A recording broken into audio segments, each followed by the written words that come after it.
are here in Kansas City, where the Mariners are getting set to take on the Royals. Of course, this is Taijuan Walker's second start. He'll only get 3. You'll get one opportunity to see him in Seattle. That will be on Tuesday. Now, in his first start, he only went 70 pitches. He obviously was doing well, could have stayed in the game longer, but Eric Wedge elected to take him out because they're keeping an eye on him. I asked Eric, was that a first game thing only, or are you looking around 70 pitches today? He said they're going to look to limit not only the innings, but the pitches. So I wouldn't be surprised that if we see him come out around 70 to 80 as well, regardless of how he does out there. This is a different start for him. He's got all of the jitters out of the way, all of the burst out of the way, but he is taking on a better team, and he's taking on a team that will try and do some things on the bases. It'll be interesting to see if he gets distracted with runners on base, how he handles that, because this team will run. So it's going to be a lot of fun watching him. Zunino's behind the plate. That's a battery that we are going to see, no doubt, for a long, long time. And the news yesterday was James Paxton's up.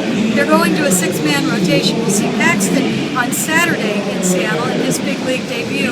And then when Walker runs into his innings limit, you'll probably see Brandon Maurer in his spot. Paxton is not in danger of running into his innings limit. And the good thing about that is because he's had an extra year in baseball, in organized professional baseball, he's probably looking at around 170. So if he does well, you could be looking at 200 easy for him next year. So he's built up nicely. If Walker goes to around 160 this year, he won't be too far under that the next year as well. So just things to look for going forward in the near distant future. Of course, spring training will be very interesting to see how these guys compete.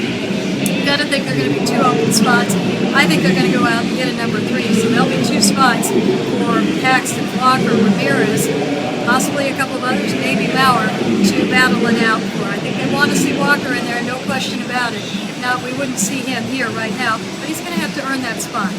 Taking a look at the lineup, finally a right-hander that they're facing. We've got Miller leading off, followed by Gutierrez, Seager, Morales, Ibanez, Smoke, Ackley in center, Zunino at behind the plate. Of course, I don't think you really want to see him at second, which is what I have written down.